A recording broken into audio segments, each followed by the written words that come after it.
everyone, welcome back to our home libraries. For today's episode, we're going to be discussing Last Seen Alone by Laura Griffin.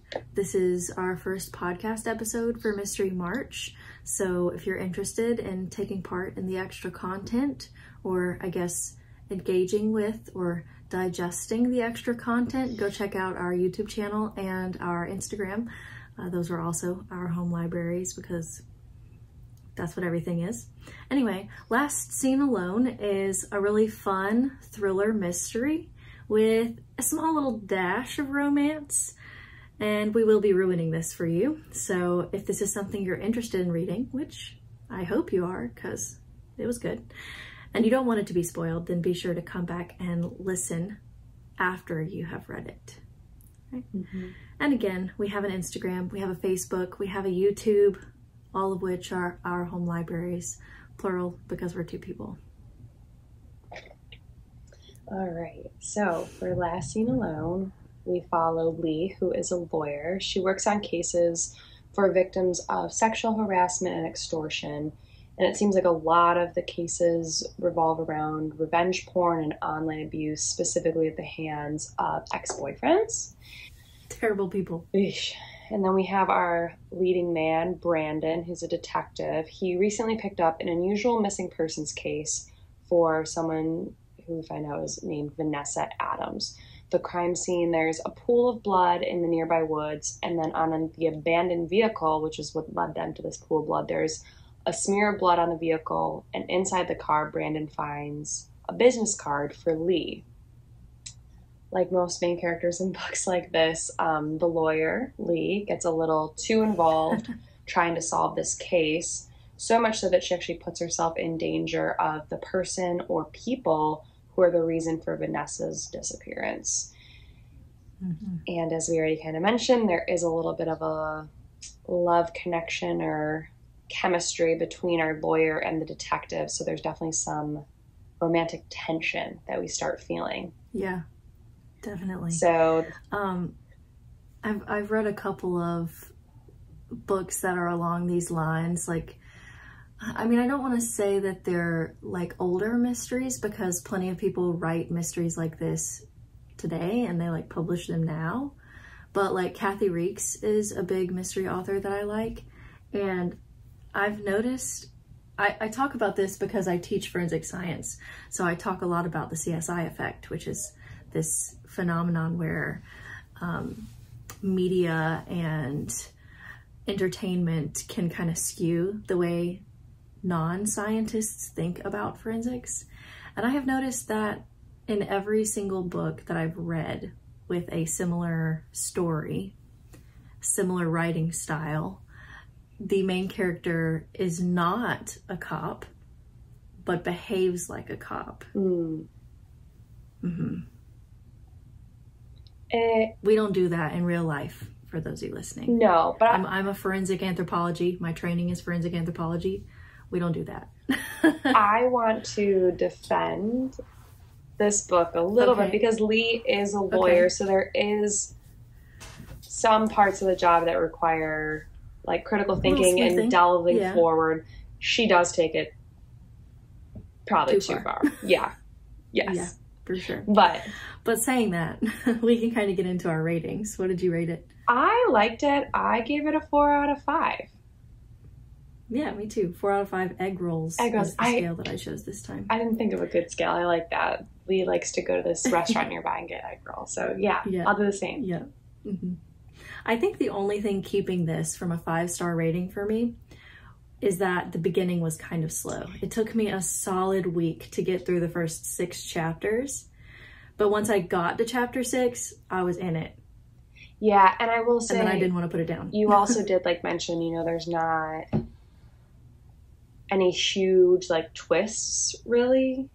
It just kind of, like, gradually unfolds. So if you're looking for a mystery with, like, a big twist, this isn't it. But it's a really enjoyable mystery and, like, a good read. Oh, for sure. Yeah. After chapter 6, I finished it in 2 days pretty much. And the only reason I didn't finish it faster was because I got to chapter 6 at like 11 p.m. And at that point, Bradley was like, please put the book down and go to sleep. And then I had to work. So yeah, it took me another 2 days to get through it. But yeah. I also was not mad at the little bit of smut that we got, because I feel like there were anatomical terms coming up instead of these weird slang things. Sure. For various body parts. Okay. And I also liked the love interest. Brandon seemed like a decent dude. Yeah, and so did Lee. Like, I thought they were just, it was like both characters felt pretty well developed, and yeah, they felt like believable people. Yeah. Yeah. I liked that a lot.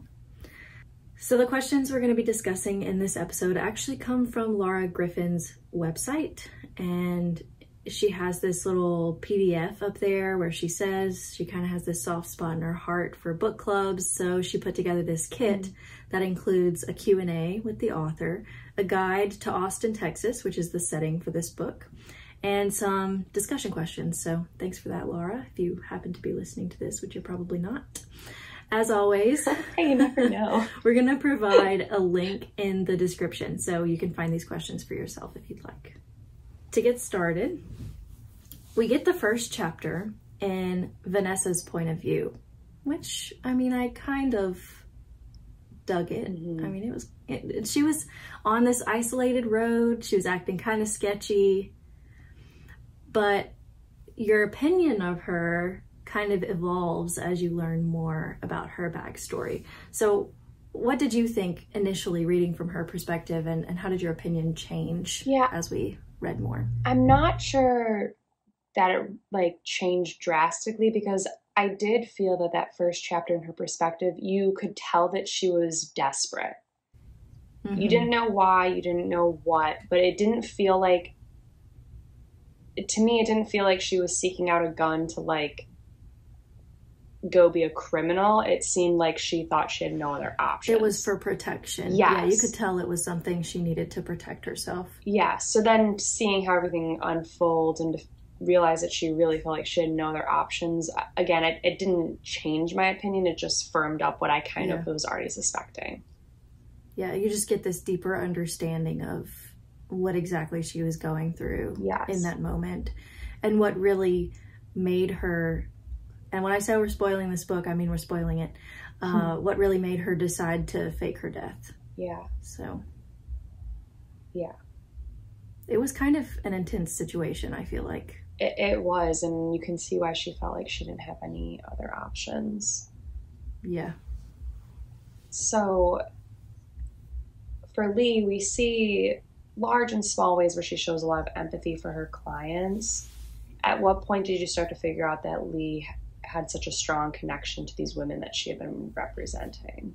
I think I first started to get this little inkling that she had experienced something like the cases she works when one of the main suspects approached her outside of that Chinese restaurant and said something about a butterfly tattoo. And we didn't know anything about a tattoo up to this point. So it was kind of obvious to me that she probably had this tattoo somewhere that's usually covered, like a tramp stamp or something. And the suspect could not have just seen that tattoo while walking by her. Right. So I wasn't really sure if it was like leaked intimate photos or if she had experienced the revenge thing.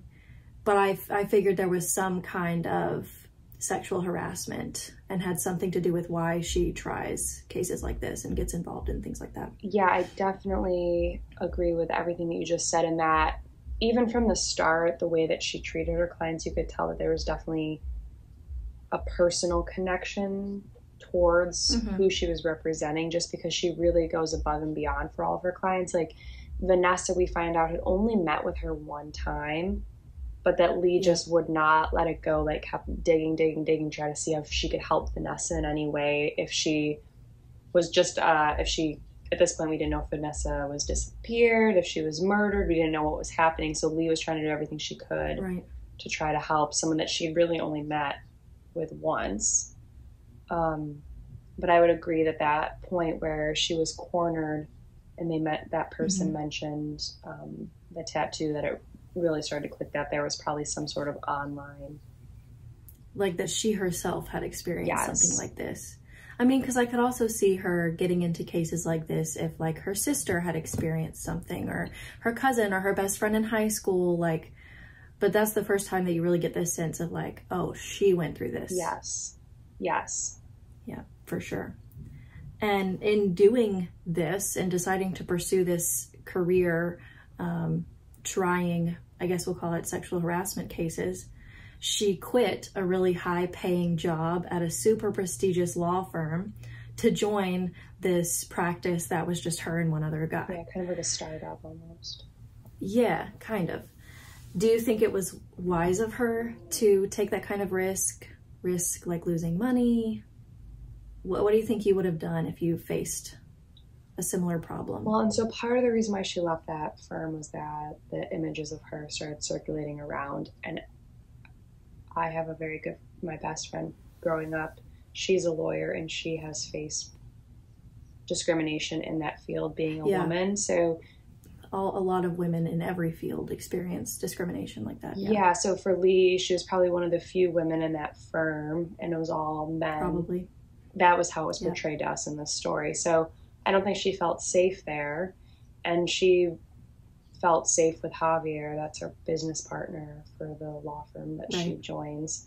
So I think it's a good decision. I feel like there's always other jobs out there. So really, if this one didn't work out, I don't think that she would have been, without any prospects. Definitely. And she was young, and at one point Brandon says something about her diploma. And so, I mean, she did really well in school. She had this special seal on her diploma. She definitely could have got another job if this thing with her partner ended up falling through. But yeah, I totally agree with you. I truly think it came down to protecting her mental health. Absolutely. And given the choice, if I were given the choice between a super successful high income career and putting myself in a better mental health environment, I would probably choose the mental health environment. Yeah. As much as having money is great, like taking care of yourself is more important. Mm-hmm. And then she ended up working in the profession she wanted to. She's a lawyer and representing people that she really could help. So I feel like it was a win for her. It was, the new place was something, I mean, she could do cases that she was a lot more passionate about, which, I mean, passion's always a good thing. That would have just been overall more fulfilling. Yeah. Mm-hmm. So we've talked about it that Vanessa and Lee both were subjected to trauma. They have this big common ground with this. Do we think that Vanessa could have avoided her fate if she had done anything differently, such as breaking off of her toxic relationship sooner, going to the police? What other options did she maybe have? And I don't know. Yeah, and I don't really she got herself in a real bad spot. She did, but also I don't really like this question because I feel like it puts, not that it puts the blame on... It puts the blame on her. Yeah, she should have left this relationship. Sure. Like, even if she did leave sooner, it still could have been the same outcome. Like, I don't know. She's not the one that was doing the abusing, so it... Right. It's definitely the guy's fault that she is in this situation. It's not her fault at all. And I mean, people act like women should be psychics. Like, they get into a relationship with a man and they're like, oh, you didn't see the red flags? And you're like, dude, I'm in the honeymoon stage. Like, this guy is perfect. And then suddenly he just reels off and hits me. How was I supposed to see that coming? I don't know. And then on top of it, too, the man that was abusing Vanessa and then stalking her had like a police officer approach her. So then she didn't know who she could even go to. Yeah. It was a really scary I hate that she felt like that she couldn't go to the police. I do too. When really it was just one bad because he got to someone first. Yeah. Yeah. And it wasn't even like the guy was a bad cop or anything. He just happened to be friends with the man that was causing issues, and that man made it seem like Vanessa was the problem. Yeah. Yeah.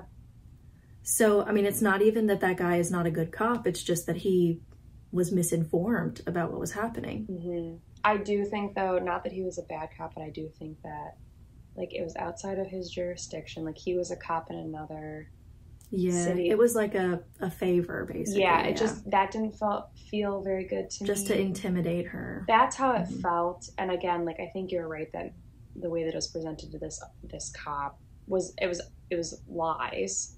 So he thought he was helping out a friend entirely, but it didn't feel good to me either. And I don't know what else Vanessa could have done.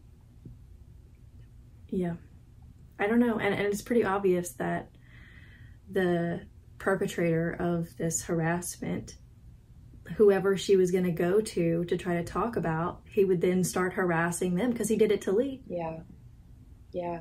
And like Lee met with Vanessa a total of one time, and she didn't even tell her about what was happening. She said it was a problem with her landlord. Yeah. So like, I don't know. He's just generally a bad dude.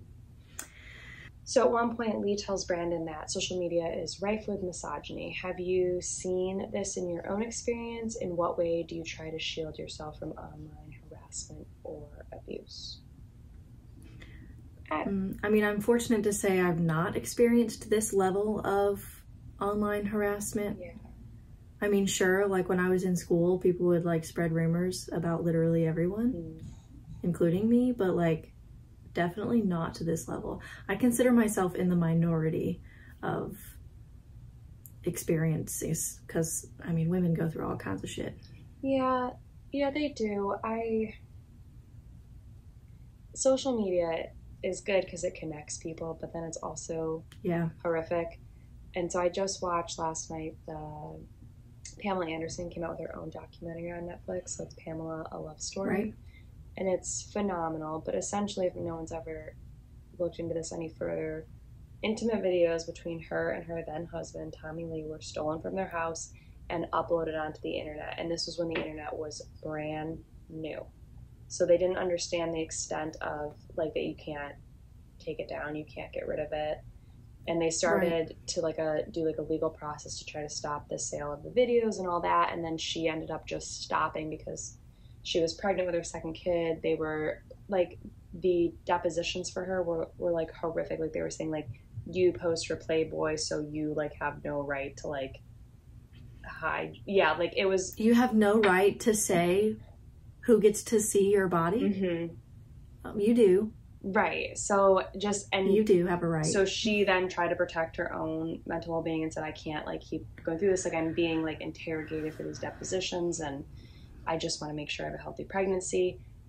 Then not realizing that then it got uploaded to the internet because the internet was new and now it's out there forever. So she's like, maybe I should have been stronger. I should have fought it harder. Like, what's the right thing to do? I mean, if it's harming you mentally, like, don't even stress about it. And I mean, at this point, I don't know. I mean, I can't really say because I've never been in her shoes. Right. So I can't say what the right or wrong thing is to do in that situation. But I'm a firm believer of not doing something if it is harming you physically or mentally. And then I feel like also too, like we all have, just because stuff is out there doesn't mean we need to consume it. So like, if things, and you find out that like something was leaked and you see it, don't reshare it, right? Like we can all do our part to be better stewards for one another. I agree. I mean, we have laws against censorship and everything, but in a way, you can censor what you see, what you choose to look at. Right. You don't need to participate in everything. And that's kind of, for this question, it's like, how do you shield yourself from that sort of thing? Like, I don't interact with stuff I don't want to interact. Like, yeah. Or like if it comes to social media, make everything private. Like Instagram, you can make it so that people have to request to be your friend. And if you don't know them, you can say reject. Yeah. Still not perfect. You don't have to let them see your pictures. Some stuff you can do. Yeah. Yeah, for sure. So we mentioned that Lee gets really involved in this case. So starting out, Brandon is determined to track down Lee because he finds her card in the car. Right. So he wants to get her help, see what she knows from the case. Later, he starts to kind of regret it a little bit because Lee really dives in. She gets so involved. And then she's put in danger. Do you think he was right or wrong to involve her in the investigation? And I mean, regardless, he couldn't avoid it. Right. He needed to follow the leads, and that card was one of them. And also, you can't control other people. Like, he wanted to keep he had safe. no way to know that she was going to get so involved in this. Yeah. And ignore every word that he says about, like, stay away from the suspect, you know? Yeah. It's not his fault that she ended up in danger. Like, she did do that herself. She did put herself in some situations. That one, I will admit, is her fault. Yes. She went after the suspect. Yeah, don't do that. No. So Lee, from her investigations, ends up finding out that Vanessa is not dead. Right, absolutely. She's been hiding. Yeah. During a very pivotal scene, she doesn't let Brandon know she knows this. And then after the fact, Brandon finds out, and he's mad because he accuses Lee of lying to him by omission. Do you think he's right? Do you think Lee's actions were justified? I mean, he's right. She did lie by omission, but Vanessa did pay her a fee. So technically, Vanessa is her client, and she can maintain client confidentiality. If Vanessa says, don't tell the police this, then Lee doesn't tell the police that. Right. It's confidential. At some point, we knew this case was going to come to a head like that because... Yeah, they started to get in this little relationship, and they were, like, kind of working on opposing sides. I mean, they were working together, but, like, he was working to solve a murder, and she was working to find Vanessa. And protect her client. Her client was fearful for her life. And obviously Lee knew that she could trust Brandon, but it wasn't her choice, really. Like, she had to do what her client was asking to some extent. I mean, lawyers and doctors, they both have laws about confidentiality. Right. If you go to the doctor and you say, no, you cannot tell my husband this information, the doctor cannot tell your husband that information. It's confidential. It's the same with a lawyer. Yeah. If you say, don't tell anyone this, they can't tell anyone that. Yeah. But then, like, earlier in the book, he kind of says that he's really used to... Oh, I kicked my table accidentally. My bad. He says he's kind of used to being lied to because, you know, witnesses lie, suspects lie, and even his colleagues apparently lie to him, which is interesting. It kind of seems like he has accepted the fact that people are going to lie to him, but then he takes this, like, he has a big issue with the fact that Lee didn't tell him the full truth. So what's his deal? I mean, it's because they had a romantic connection and then they were together and they've shared other details about their lives, you know, so they were in a relationship. Yeah. But also kind of hard to separate, like, work and personal when they're getting so entwined now. So it's like every conversation that they have privately about Vanessa or about the case, they are then using that. Yeah. And, like, you know, it's easy for us to say it objectively, like, from the outside looking in.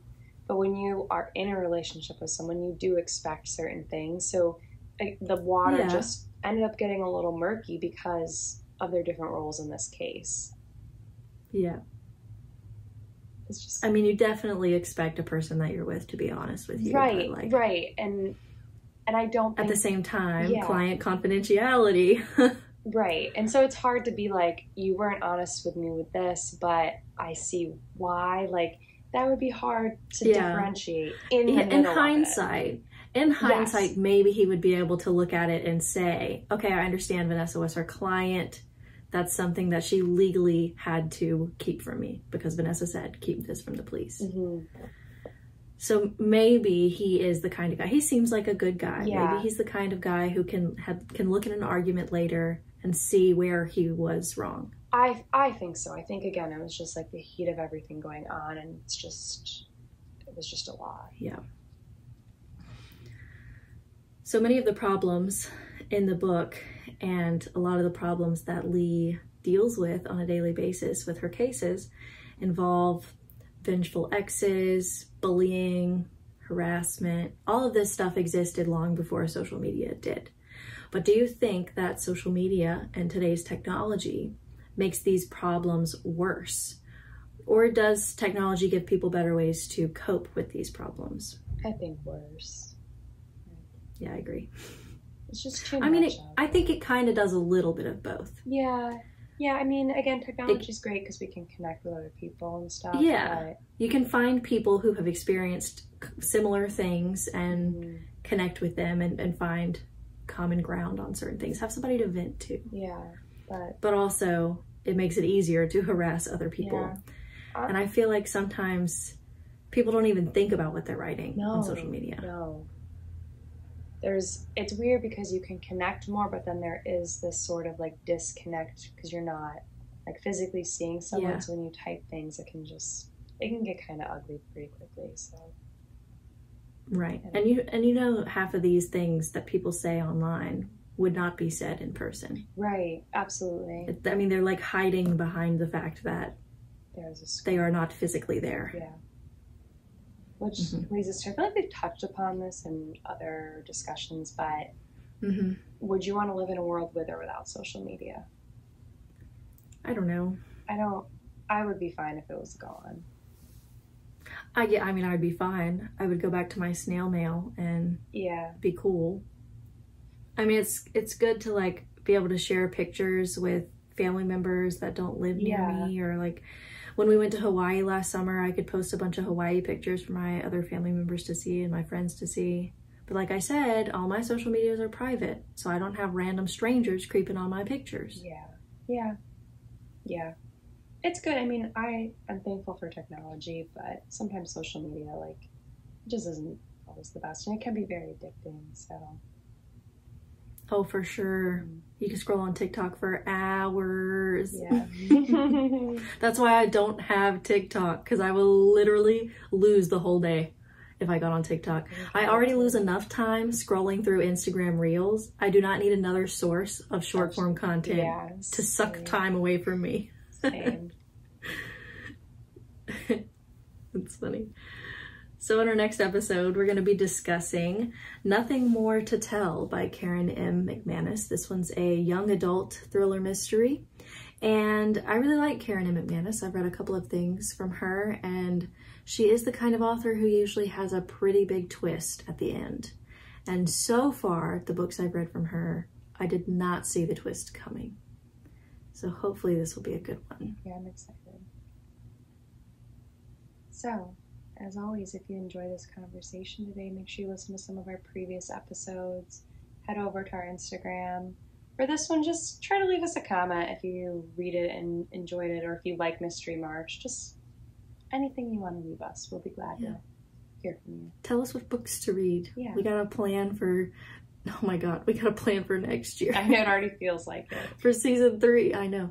We're only like 2 months into the year, and we're already thinking about what do we want to read in the future. But anyway, thanks for tuning in for this one, and we'll talk to you guys next time. Bye. Bye.